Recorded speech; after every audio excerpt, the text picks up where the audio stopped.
Recently I reviewed the Smith & Wesson M&P 45 M2.0, which is a non-blowback pellet firing CO2 pistol, which is a nicely made quality item from the guys at Umarex.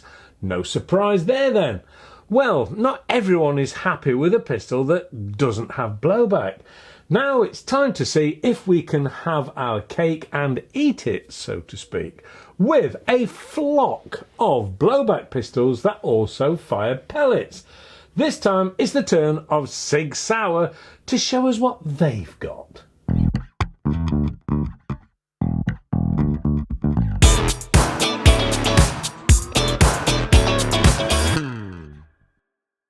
Hello and welcome to AAR on Air. I was going to call today's programme Has Anyone Seen My Siggies? But on reflection, this channel is global and a lot of people probably wouldn't get the pun. So today is simply a bit of a Sig Sauer day with a look at some of the best they have to offer, specifically pellet firing with a little darling of a BB thrown in for the fun of it. So, what have we got to look at? We have the SIG XFive, SIG P320, the SIG M17 and the little P365. So, there's got to be something in there for everyone, surely. They go as high as 30 rounds of pellets and as small as 0.8 pounds in weight. Let's start with the real handful, shall we? The XFive. And to start with, the first thing you notice, apart from the size, is the weight. This tops the scales at around 1255 grams. Not only is it long, but the grip is long too, so it would suit larger hands perfectly. It's mostly metal, which gives it that weight. This is the black version, but I believe there is a steel and black version available too. There is a rail on the underside for any toys you may want to add to see just how heavy you can make this thing overall. It has open sights front and rear, but here is the really nice bit. The rear sights are fully adjustable for distance and windage, which is hopefully more relevant as this is pellet firing pistol after all. And the steel barrel is also rifled on this heavyweight. Nice touch. It has what SIG call the X-style flatter trigger, which has a small groove in it and initially did feel a little strange because pulling the trigger, my finger had a tendency to slide down the trigger blade a little, making you immediately aware of the groove your finger kept feeling. Now, it's not a deal breaker, just a little peculiarity it has. That large grip is polymer and quite comfortable. And the rear beaver tail adds to the comfort and stability. There is an ambidextrous safety which is really very nice and sure, and can be dropped into fire with your thumb, but it's heavy enough to leave you needing to apply it into safe with more than just your thumb. I really like the safety on this. Loading the CO2 is a precision arrangement because SIG have made this about as simple as is possible. Simply pull back on the latch at the top of the rear grip and the opening for the 12 gram CO2 swings open on a cam. Drop in your CO2 and close this up. That should be enough to seat and pierce the cartridge all in one simple action. This must be one of the easiest loaders around. Then we come to the pellets and the magazine. This is a belt-fed system that will hold 20 pellets. Yes, that's right, a full 20 177 pellets. Press the magazine release button on the side of the grip and the magazine drops out. Once out, hold either side of the rear of the magazine and open up to reveal the belt inside. Drop in your pellets face down and you can rotate the belt by simply moving it carefully with your fingers and thumbs. Once all 20 rounds are loaded, close it up and pop it back into the grip, and you're ready for some Sig Sauer blowback pellet action. This does have a nice heavy kick to it, which is what you really want from a pistol of this size. Surprisingly enough, I didn't think it was overly loud though. No lock open after last shot on this one, which will be down to that belt fed system. Power output. Well, over the chrono, I saw 344 feet per second using 7.33 grain JSBs, which is around 1.93 foot-pounds or 2.61 joules. Again, these are not about out-and-out power. They are replica guns to give you the feel and the fun factor, and this really does do that on both counts. I'll look at target work a little later. Next up then, the Sig Sauer M17 in FDE. And I must say, I like the XFive, but I really like the M17. And it's mainly around the look. That magazine peeking out the bottom of the grip just does it for me. I can't explain why, but it just does. It's like Sig dropped Viagra in the magazine making machine, and it had a positive effect. I like the contrasting FDE and black finish with things like the buttons, catches and triggers etc. all in black. The top is full metal slide and a blowback action with the ability to field strip this one using the catch on the side.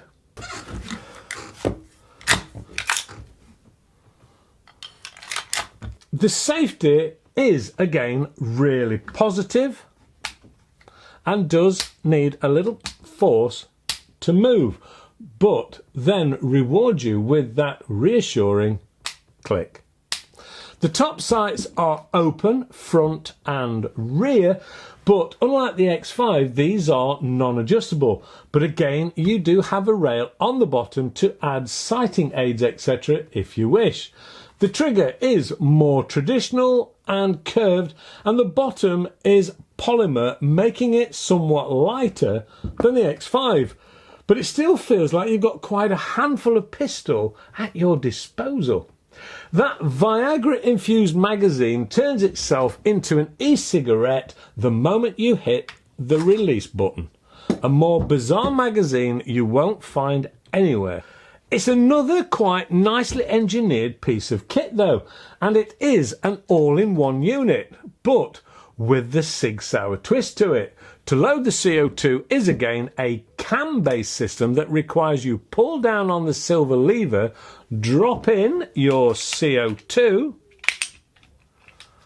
and then close it back up, and that again will load it and pierce the capsule ready. And all done in one smooth action again. A very easy system. To load the pellets, again a 20 round belt fed system, press the indented black button on the front of the magazine, the plastic mag will pop out, open that up by pulling back on the door, drop in the 177 cal ammo of your choice, helped by moving the belt around slightly. Once filled up with a full 20 rounds, pop it back into the magazine holder, then return to the pistol, and you're all done in one easy action. Again, the blowback is pretty good and feels really nice. The power from this over the chrono, using 7.33 grain JSBs, it saw 334 feet per second, which equates to 1.82 foot-pounds or 2.46 joules. Now, Sig Sauer do claim up to 430 feet per second, but then also add to this claim a disclaimer that says it's subject to weather conditions, altitude, pellets, whether or not the month has an R in it, and if you keep your CO2s in your knickers or not. Okay, they don't state the last couple, but as we all know, CO2s are susceptible to temperature, etc. So I'm not going to go down the route of trying every brand of pellets to try and achieve Sig's figures. Suffice to say, get a warm day and some alloy pellets and leave a few seconds between each shot to try and max that FPS. Oh, and don't do it up a mountain. As I've said about 1,000 times, these are about the replica ownership and fun. I really do like the look of this SIG. Again, target work will be a little later. So, what's next? Well, it's the P320, which has had no Viagra used in its construction, but it is available in FDE or TAN if you prefer. It isn't as big as the XFive or as heavy. It does have a curved trigger and again is blowback for that real feel, and has a rail on the underside for toys or external sighting aids. The open sights on the front and rear are non-adjustable, and the safety has a nice firm click to it on the left hand side. Now it's not ambidextrous like its siblings. The grip is polymer and very comfortable, and the top slide is full metal. Loading the CO2 is not the cam-based system that we've seen on the other two, but is the more traditional screw-in method with a clip-on off cover to hide the CO2 and the loading action itself. Simply unscrew, drop in your CO2 and tighten until it's pierced, return the rear of the grip.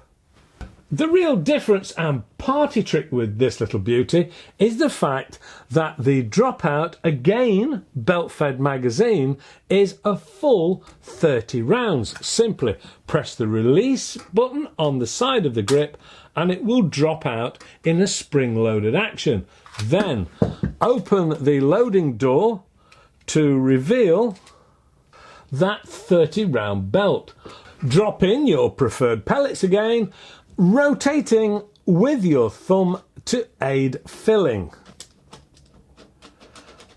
Now this belt is considerably bigger and does take a little more effort to turn that belt, but once loaded up, pop it back, make sure you've got it the right way round, drop it in and you're ready to go. Now it is possible, if you're a little bit heavy-fisted, to actually pull the belt out of its housing. It's a fairly simple job to put it back, but I'd just recommend you take your time when you're filling it. Once loaded up, as I say, drop it back in with a firm push and you're ready to go. Over the chrono then, this one saw 366 feet per second. Again, sticking to the JSB 7.33s for continuity, which is 2.18 foot-pounds or 2.96 joules. Again, if you want to hit the claimed figure of 430 feet per second, which they claim on all of these pistols, you will probably need some light alloy ammo. To me personally, I prefer the feel of the XFive or the quirky look of the M17, but the 30 round magazine has got to have you smiling and keep you smiling for longer. So, can you have blowback action in CO2 pistols and have them fire the non-ricocheting pellets? Yes, you can, and these three prove that. I know companies other than SIG do pellet blowbacks too, but I just felt like a SIG day today, and just because I felt like a SIG Sauer day, I wouldn't be complete without this little gem, the P365. It's tiny, and I know it's a BB, but what a tiny package of giggles. It almost gets lost in your hand. It has an all-metal slide with a polymer bottom and grip, full blowback, curved trigger. There are open front and rear sights with nice clear bright dots to aid sighting. The safety is ambidextrous and the dropout magazine hardly looks big enough to take a standard 12 gram CO2, but it does, and simply requires the more traditional method of a hex key for fitting. It then takes 12 rounds of BBs by simply pulling down on the spring, which can then be locked into place. Drop your BBs in through the top whilst holding back on the catch at the very top. Once you're all loaded up, release and release your spring. Pop back in and you're ready for the fun to start. SIG claim up to 295 feet per second for this, which may not seem a lot, but it is tiny. It isn't going to spend an awful long time in a 3¼ inch barrel to gather any speed to write home about. Well, over the chrono, I managed to get 274 feet per second using standard steel BBs, which will be more than enough to have some fun with this pocket-sized bundle of joy. This speed equates to around 0.89 foot-pounds or 1.21 joules. Let's look at the accuracy then, shall we? 10 metres outdoor with each one. It's the grouping I'm really interested in here.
Pretty good results from each of them, and using an additional sighting aid helps to bring those groups tighter.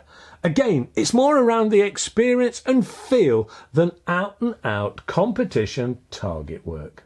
You buy these for that feel, that look and that experience. Well, today has been a real mixed bag of blowbacks. These SIGs really are great fun and quite collectible with really good solid feel to them. The P365 is a little sweetheart and makes you smile. Well, it never fails to make me smile. I really love it. There really is something for everyone from this little group, and they all have their level of attraction, so to speak. As always, I've enjoyed this week's guns and putting the review together. Hopefully you've enjoyed watching it too. If so, please thumbs up, subscribe, share and hit the alarm bell. The usual thanks to Vector Air for the loan of these SIGs, and the AAR merchandise is available from the website to keep Mrs. AAR busy. And of course, there are all the forums, etc. for you to spend more time on. Well, that's it from me. Hopefully I'll see you next week. In the meantime, stay safe and shoot safe.